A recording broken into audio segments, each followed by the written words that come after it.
So it is my very great pleasure to introduce Georgia Barker, and she will be giving a talk, Duplicate or Unique, Understanding Funerary Models Through a Comparison with Wall Scenes. So this is going to give you all a little bit more of a background of the type of repertoires we see in these models. Dr. Georgia Barker is the curator of Egyptian archaeology at the British Museum. Before moving to London, Georgia completed a Doctor of Philosophy in 2021 and a postdoctoral research fellowship in 2022 at Macquarie University in Sydney, Australia, and was most recently the W. Benson Hera Egyptology Scholar in Residence at California State University in San Bernardino. And that was 2023 to 24. Alongside her research on the purpose and historical significance of funerary art of the Old and Middle Kingdom periods, she has worked in a number of museums in Sydney, including the Macquarie University History Museum and Sydney Living Museums, which is now referred to as the Museum of History, New South Wales. Over to you, Georgia. Great. Thank you so much, Sam. Thank you for organising this workshop, and thank you so much for the invitation to speak. It's a very exciting occasion because this workshop is entirely focused on funerary models.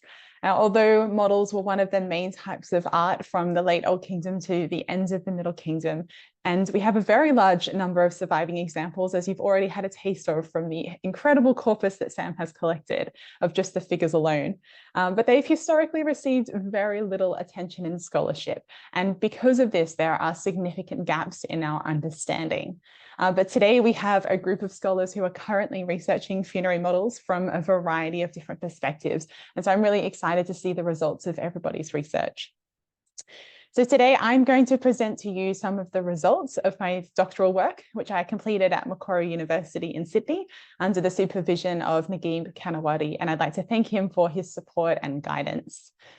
In this study, I conducted a comparative analysis between funerary models and wall scenes, and this work has provided new insight into the purpose and significance of models.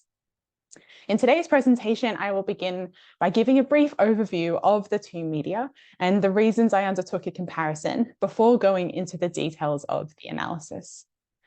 So I think we need to start today with understanding what is a funerary model.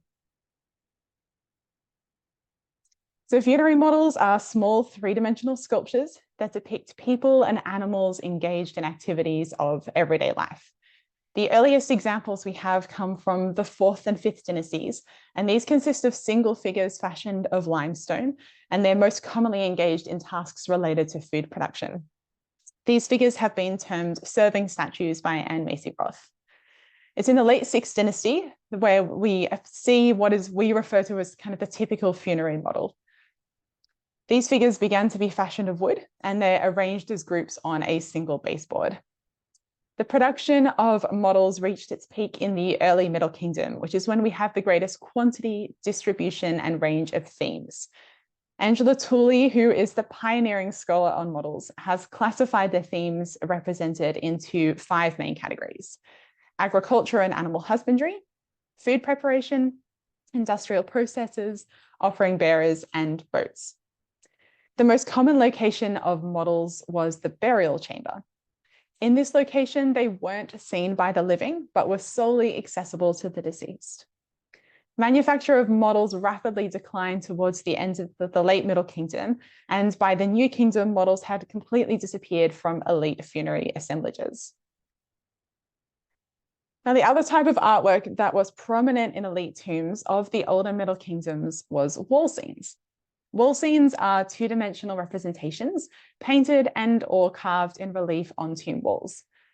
This form of artwork became established in the 3rd dynasty and remained prevalent throughout the Pharaonic period.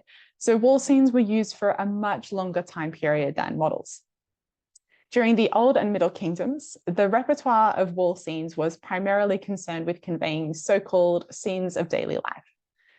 In these scenes, minor figures are engaged in arrested movement as they conduct a wide range of activities that would have occurred on Earth. These include agriculture, food preparation, industrial processes, marshland activities, bearers presenting offerings, among many others. As you can see, the themes are very similar to those that are depicted by models. However, unlike models, the scenes were typically positioned in the above ground section of the tomb chapel, which remained accessible to the living, enabling them to be seen by visitors. Now, these similarities in themes between wall scenes and funerary models have regularly led scholars to label models duplicates or substitutes of wall scenes. So just to highlight a few examples from some of our leading scholars on funerary art. You have Taylor, who notes that wall scenes were augmented by models. Schaefer writes that the content of wall scenes was transformed into three-dimensional form. Tiradridi states that models were a three-dimensional transposition of wall scenes.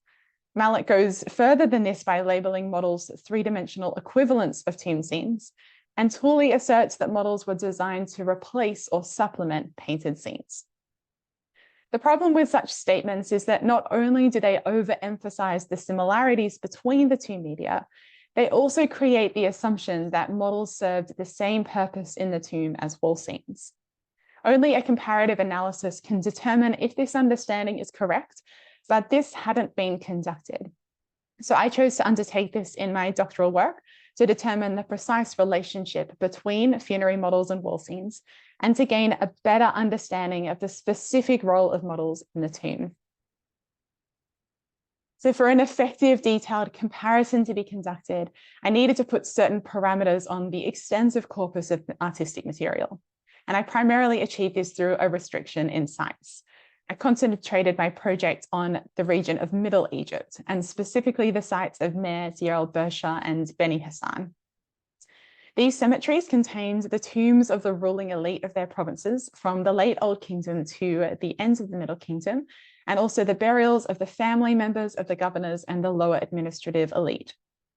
Middle Egypt experienced significant economic development during this time, and the elite tombs exhibit supreme wealth in their construction and decoration. Middle Egypt also specialized in woodcraft during the early Middle Kingdom, which encouraged the production of numerous wooden items, including funerary models. Because of this, a large number of both wall scenes and funerary models are preserved from the three sites, allowing for a large corpus of sources to be collected and analyzed. The three cemeteries are also quite well documented, allowing for a relatively comprehensive corpus of sources to be obtained. So once I identified these sites as the focus of my analysis, I collected all of the known wall scenes and funerary models, and then categorized them according to the themes represented. I then began the comparison one theme at a time.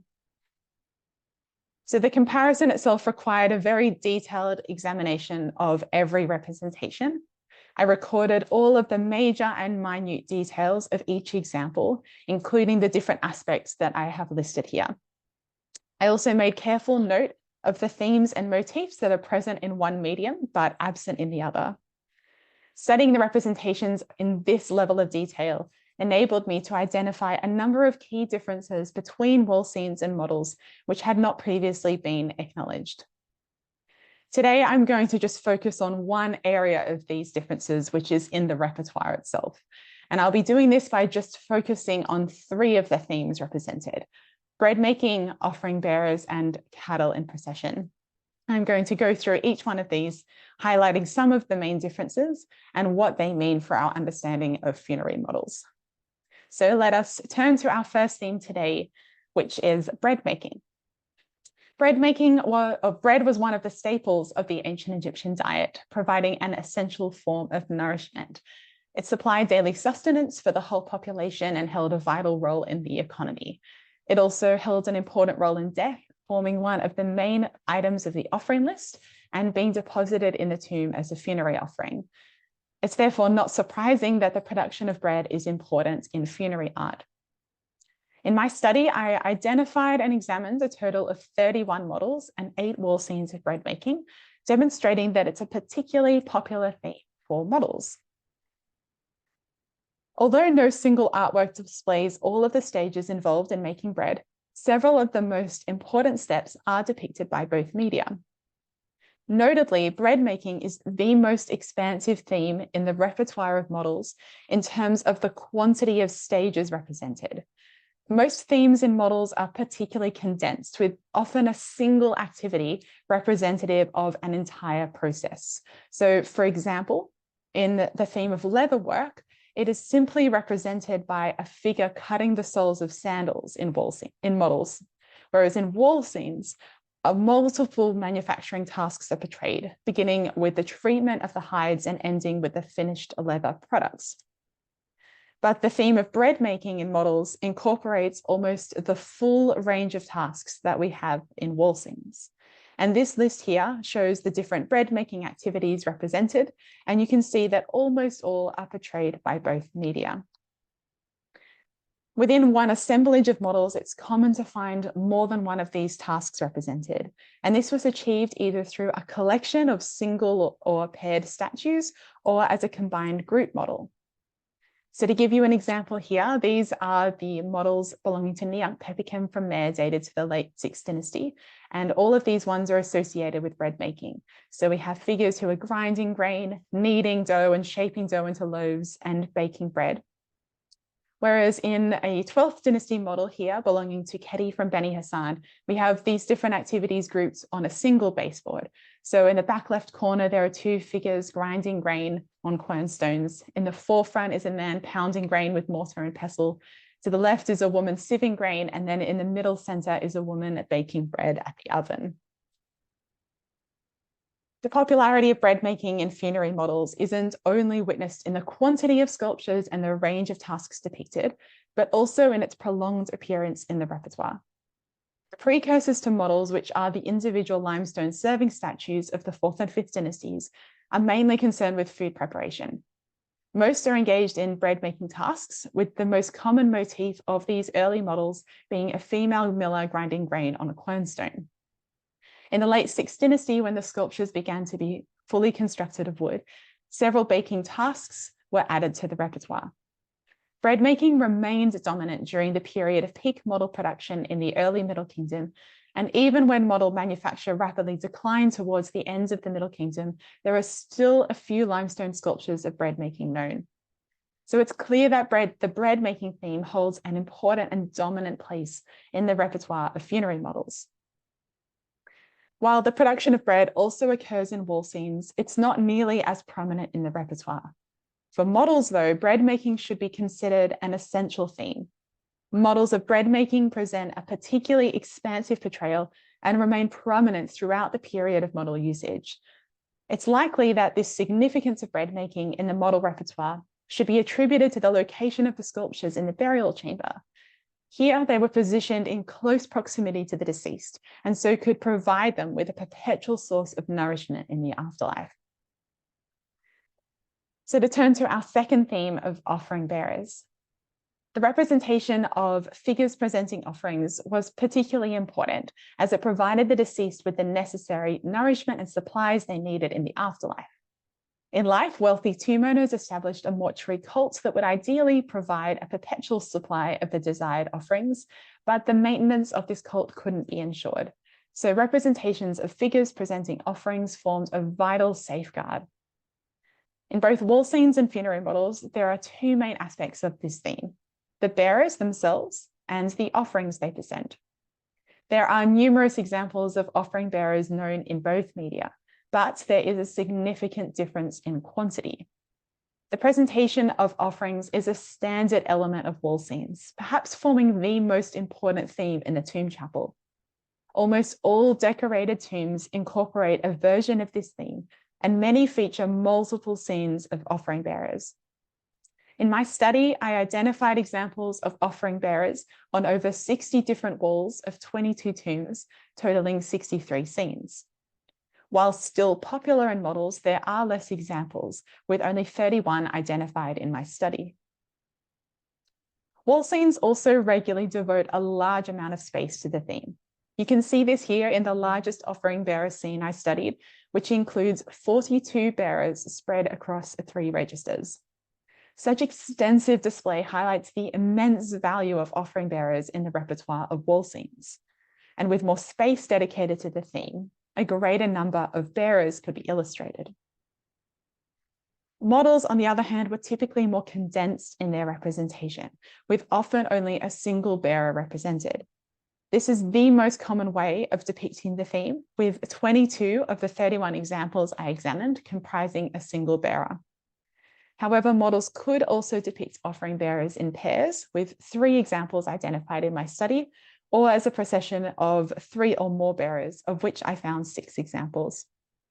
This is quite different from wall scenes, where offering bearers are almost exclusively portrayed in long lines of procession.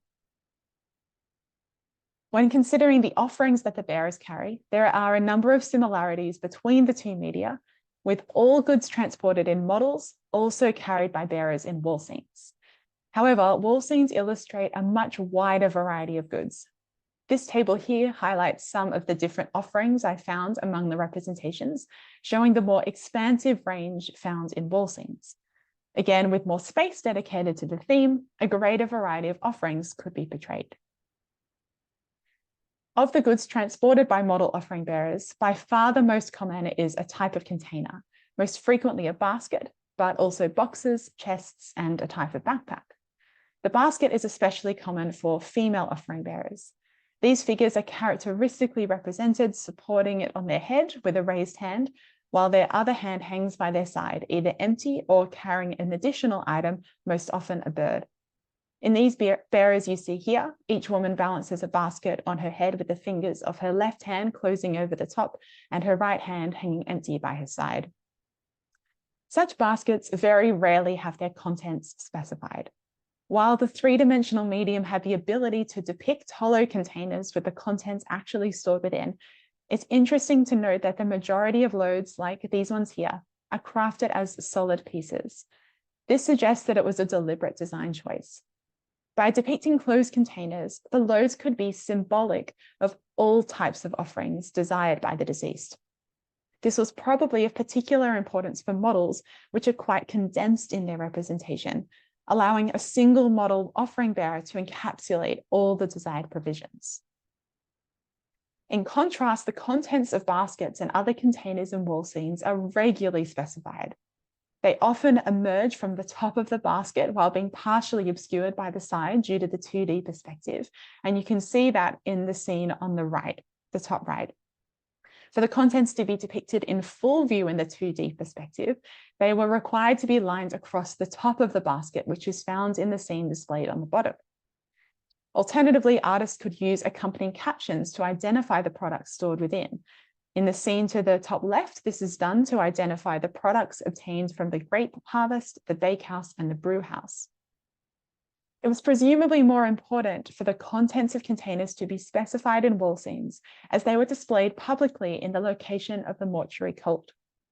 The tomb owner may have used the illustrations to encourage the maintenance of their cult by the living, to proclaim their superior access to a wide range of offerings, and to specify the goods they most desired. Another difference in the offerings transported by bearers is their portrayal of ritual elements. Wall scenes emphasize ritual through depicting bearers presenting a wide spectrum of ritual items and figures engaged in ceremonial activities. An example of this is seen here, where 5 men in performing the purification ceremony appear in the first register. The leading man in the second register burns incense, and below is a line of offering bearers presenting forelegs and fowl, which were important cult offerings. All of the figures are oriented towards the tomb owner seated at the offering table. The processes of pouring libations and burning incense were integral to the rituals that were carried out in the cult area, so displaying them in wall scenes was essential, as the representations were portrayed in the cult space and were viewed by the living who would hopefully carry out these rituals. In contrast, ritual items are rarely transported by model offering bearers. I identified only 3 models, which include Hess vases and or censers among the goods transported. And unlike wall scenes, the model bearers don't conduct rituals with them. Instead, they simply transport them. This difference in emphasis should be attributed to the location of models in the substructure. Ritual activity wasn't conducted in the burial chamber, which was sealed after interment, and so ritual items weren't an essential part of the repertoire of models. This difference in ritual emphasis is further seen in the motif of the presentation of fowl. While both models and scenes portray offering bearers carrying fowl, wall scenes include the additional motif of bearers wringing the necks of birds. This task holds a prime position in wall scenes. It occurs very commonly. The bearer undertaking the task is often positioned at the head of the procession, and it's sometimes the eldest son of the tomb owner who is specified. An example is seen here where 7 of the 12 bearers are engaged in this task. Fowl forms one of the principal offerings of the mortuary cult, and the wringing of the neck comprised a key element in the associated rituals. The depiction of this motif in the public tomb chapel was important, as this was where the living presented their offerings and performed the appropriate ceremonies. In the burial chamber, the importance of fowl was principally as a form of nourishment, and so representing the ritual action of wringing the neck wouldn't have been considered essential in models. Instead, model offering bearers simply carry fowl, usually in the hanging right hand, as is seen here in this model of Ipi.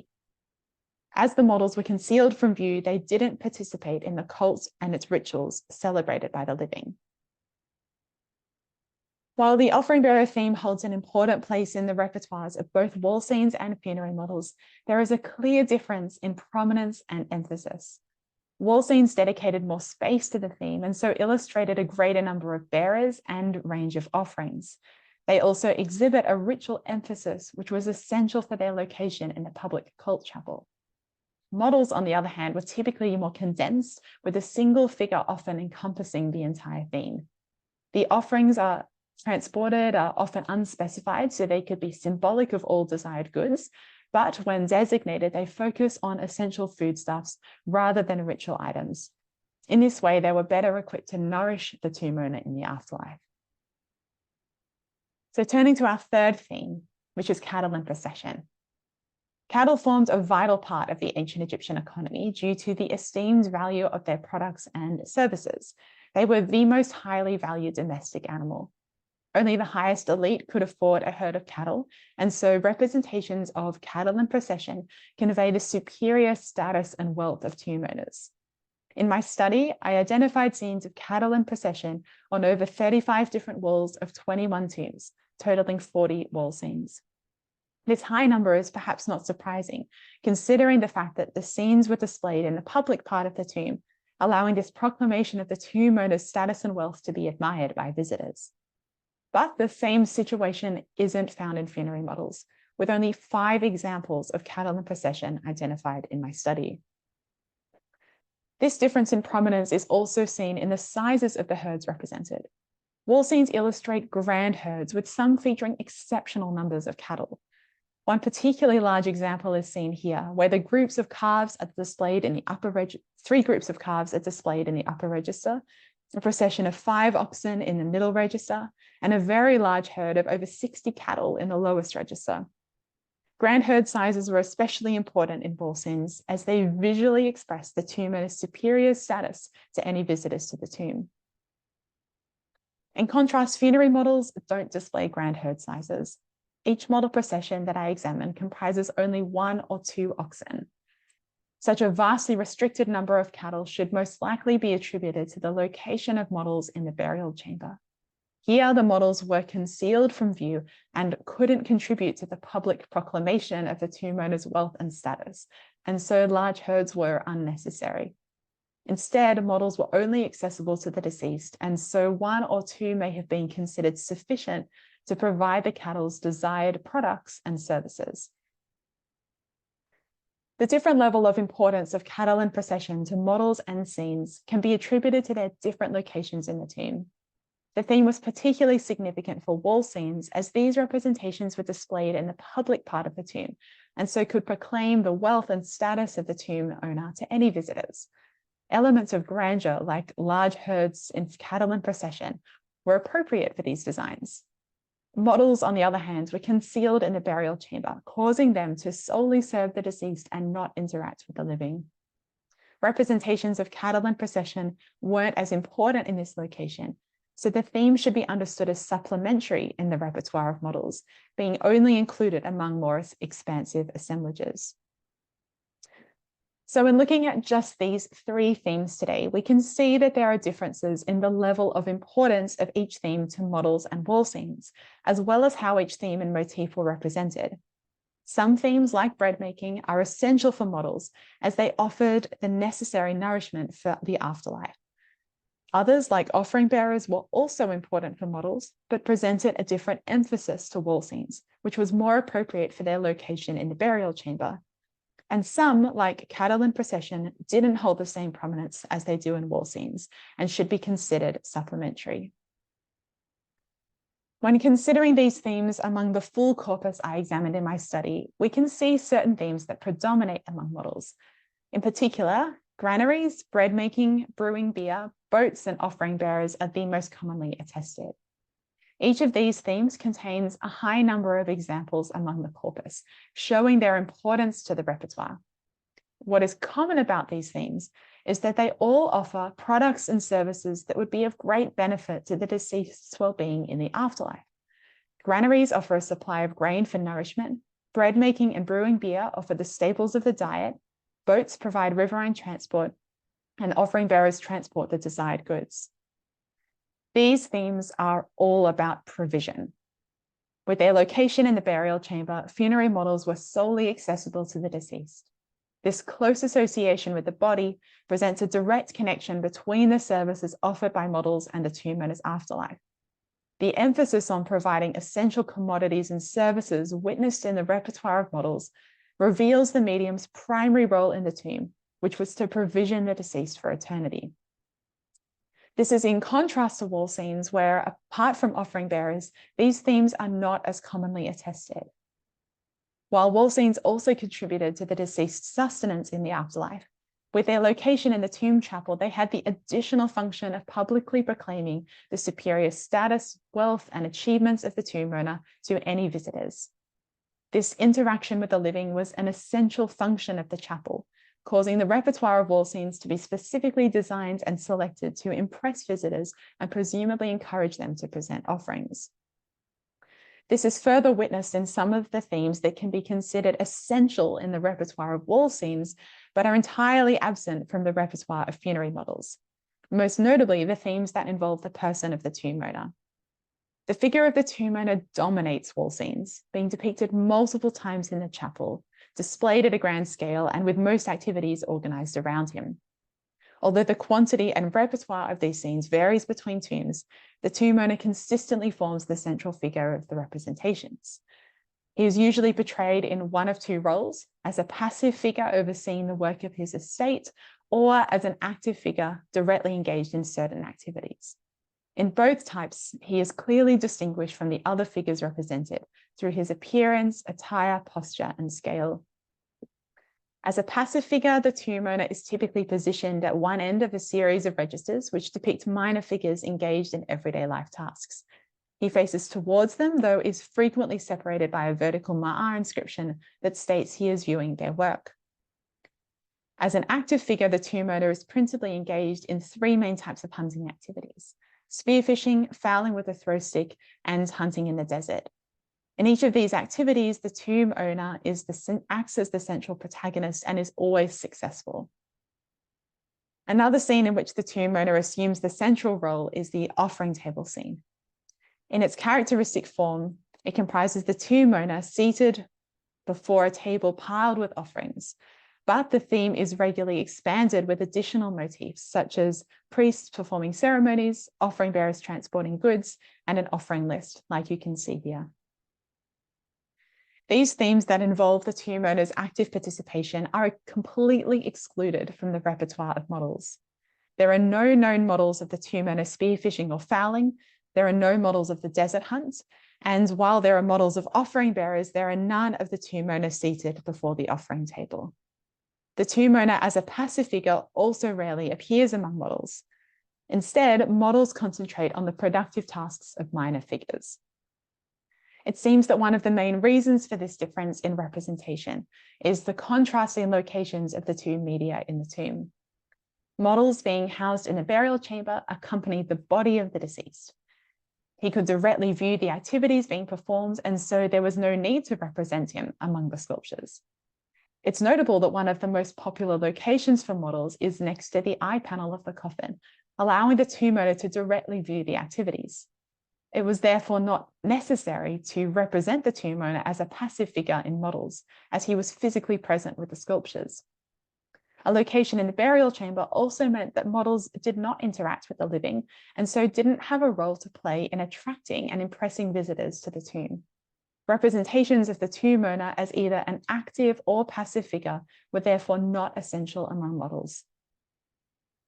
So my comparative analysis revealed several distinguishing details between models and wall scenes that had not previously been acknowledged in scholarship. Close examination of the repertoires of both media has shown that the themes represented by models were specifically selected according to the medium's role in the tomb, rather than simply duplicating the repertoire of wall scenes. The themes and motifs most commonly attested in the model corpus are those that provide the supplies and services of greatest benefit to the deceased's well-being in the afterlife. Representations of food preparation and transport are particularly prevalent, and so can be considered essential to the model repertoire.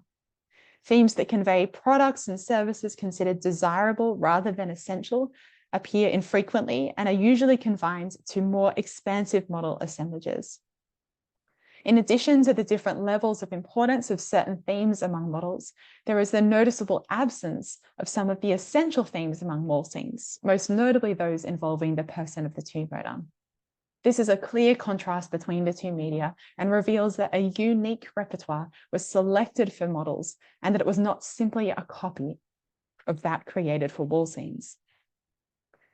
In addition to the differences in repertoire I have summarized today, my analysis revealed differences in their period of use, their location in the tomb, their technical properties, construction techniques, and accessibility to the population, as well as the potential risks that had to be considered in the choice of representation.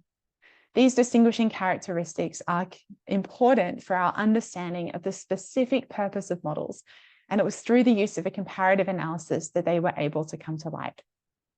So funerary models shouldn't be understood as duplicates or substitutes of wall scenes, as scholarship had previously presumed. Models had their own distinctive repertoire and their own unique designs that were created according to their specific purpose in the tomb. Being located in the burial chamber, models were exclusively accessible to the deceased and couldn't be seen by the living. This close association with the body presents a direct connection between the services offered by models and the tomb owner's afterlife. The emphasis on provision that is seen in the repertoire of models can be explained as being essential for the medium to fulfill its specific function in the tomb successfully. So funerary models should be understood as a distinct type of representation that was specifically conceived to provision the deceased for eternity. Thank you. Thank you so much, Georgia. That was absolutely amazing. I've put a little link in the chat to your book, and we have lots and lots of questions coming in already for you. But I'm going to use my power as chair to ask a question first myself, because I can. I was very interested in the practical elements of the construction of the models and the wall scenes. So you mentioned the baskets being closed off. I know we do have some examples where you do occasionally have things sticking out of the top, but on the whole, they are these flat baskets. Is that a practical convenience when producing things made out of wood, whereas when we're doing a 2D relief on a wall, we can put those additional details on? Yeah, absolutely. So one of the other elements that comes into play is the construction and the technical components of each medium, as they had their very specific requirements of what was possible. And so, yes, that is definitely a component that is added in, and having a closed basket is something that was much easier to create and would have required less wood and less fine detail in crafting. So that is something that we see, but we do see closed baskets in a range of models of different ranges of quality. So it's not only something that was done in more basic models, it's also done in something of models of higher quality that involved a higher level of artistic technique. So it's something we see across both. So there seems to be a combination of both the practicalities and also the kind of symbolic value and meaning of that. Fab, thank you. There's a couple of questions I'm not sure if perhaps fit in better later on, but if I read them out and you can decide if you'd like to answer them or say Sure.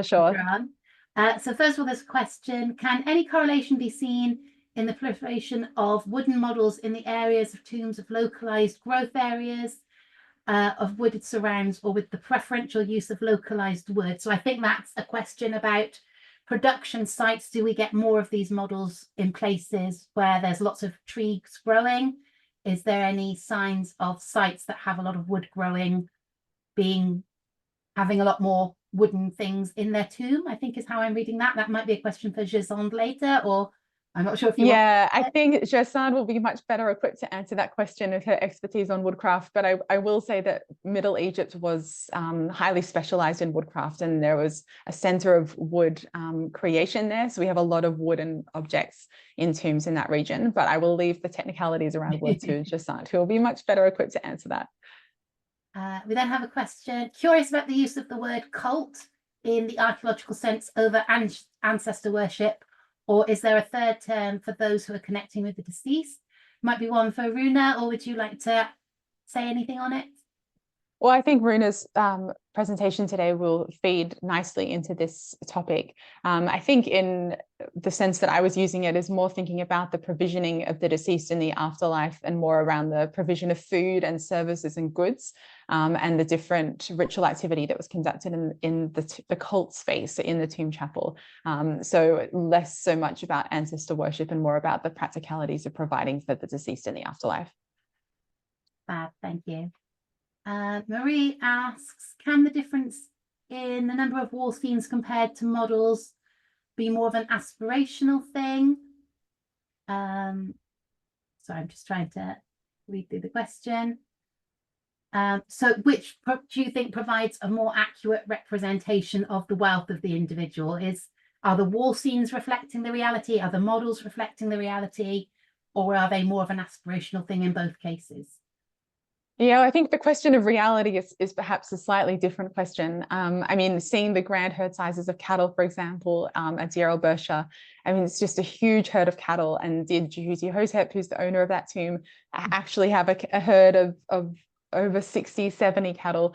It's something it's hard to say. I mean, we know there's this exaggeration, as we see in autobiographies as well, where the tomb owners were showcasing their wealth. And I think that's an especially important part of wall scenes, because of the fact they're in this space where they're interacting with the living, and it's about showcasing their wealth, their status, their achievements, and why they're worthy of receiving offerings and gaining access to the afterlife. And that's an important part and very prevalent in, we see how scenes are represented, the themes that are depicted, and how the motifs are displayed. And that emphasis on wealth and success is hugely prominent in wall scenes, where it's not in models.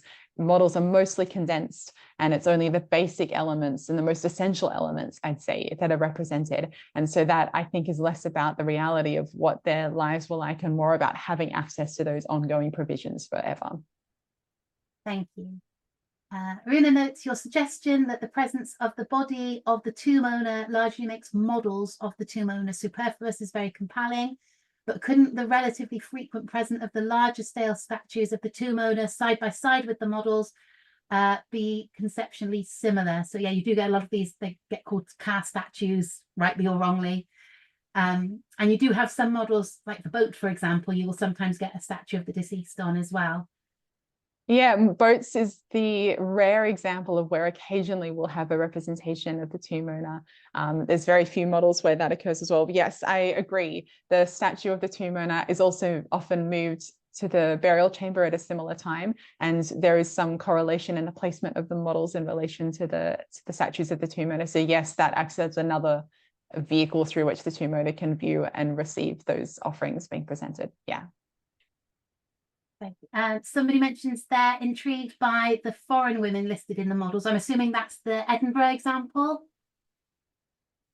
Where is that question? Sorry. I'm intrigued by the foreign woman, Libyan perhaps. So on your list, oh yes, different yes, things, with the child, yeah, with the one carrying her child. Yes, yes, yeah, it's a beautiful model. It's lovely. It's one of my favorites. Chang says, thank you so much, Georgia. I'm wondering if 2D is so strongly related to 3D, then why are there far more boat models than boats on wall scenes? I don't think the popularity of boats is around whether it's two-dimensional or three-dimensional. Boats is by far the most common theme we have for models, and just highlighting the integrity and the importance of transport in the afterlife and how everything is understood in relation to the movement along the Nile, and having access to that transport in the afterlife was essential, and access to the afterlife as well by boat was essential, and that's why it's represented. I don't think that's about the perspective. How boats are represented is differed because of the perspective, but the perspective is not what impacts the common representation. And we also have issues of survival as well. Yes. The boats are very, very easy to identify within the corpus, whereas a model, it might be baking, it might be brewing, it might be manufactured, depending on how you interpret it, whereas the wall scenes are very definite because you have the text with them. So that could also affect the way we read the corpus as well. Yeah, absolutely. Margaret says, thank you very much, Georgia. Funerary models were accessible to not just nomarchs, but a wider range of members of the elite. Could some of the differences from the tomb decoration, i.e. the smaller number of themes, the smaller number of offering bearers, etc., be related to status or wealth? Did you examine the relationship between the number of themes and the title of the model owner? Yeah, thank you very much for that question, because that was another aspect of this comparison that I wasn't able to showcase today. But there is a significant difference between the status of the tomb owner and the type of representation that they had. And a lot of that comes down to the fact that the highest elite, the governors, the rulers of the provinces, were the ones who had the tomb chapel. And so they had the space and the means and the resources to depict these scenes. And because there's often a lot of wall space, we do see quite a wide range of themes represented. Models, what we have preserved mostly come from that slightly lower status, still high status officials, but they're often from tombs that did not have that above ground tomb chapel that was decorated with wall scenes. And the most common themes among those models is about those basic and most essential provisions. But we do have models that come from tombs with those of the highest elite as well, who had tomb chapels decorated with scenes. And they're often the tombs where we have models of the more supplementary themes, so the ones that were maybe not as essential but wanted to be included as well. I haven't done a detailed study in looking at the titles, but I think that would be something really interesting to look at in the future, is what correlation there is between the titles of the tomb owner and the models represented, and if there's any correlation with what they had access to or sovereignty over in their lives. And I think that's something in the future would be really good to research. Thank you. I'm aware we're going to lose our comfort rate, but I am going to squeeze one more question in. Jason is, yes, absolutely happy to speak about that later, so I will leave that for her later on. Angela Tooley, hi Angela, thanks for joining us. We are all very, very grateful for you being the pioneer of this stuff, so thank you for joining us today. Angela mentions tomb chapels and above ground installations are usually robbed, so the instance of models not within the burial chamber is an unknown quantity. Very good point. How would you interpret models that are found above ground in contexts available to the living? Didn't Nati at Ajut have offering bearers in the chapel, or am I remembering incorrectly? Yes. No, you are remembering that correctly, Angela, and it's a really important point, because you're right. Most of those tombs with decorated chapels, the burial chambers are robbed. And so we often have fragments that indicate they had models, but we don't have the surviving models. Or if we do, they've lost their provenance and context. There are a small number of examples where the models are actually housed in the tomb chapel, and Nati is one of those examples. Monica may be able to speak further about that as well. But that, yeah, she's nodding. Nati's assemblage is divided. So there are some models that were in the burial chamber and some models that were in the tomb chapel. And it's a really interesting topic, because then I think the question comes into play of, were they commissioned by the tomb owner during their lifetime for the tomb equipment? Were they commissioned by others and deposited in the tomb? And I think there's more work that needs to be done on that. I've done a bit of thinking around it, but not enough. So it'll be interesting for discussion today if people have thoughts around that placement of models in the rare placement of models in the tomb chapel. Usually, if in other examples, they're usually still in a concealed section of the tomb. So thinking about the tomb of Meir in Thebes, for example, they're in that superstructure, but they're in a concealed room. So they still weren't something that were visible. Whereas Nakti's example is unusual because they actually were in that open, accessible part of the chapel. So I'd be interested to hear if anyone else has thoughts to share on that.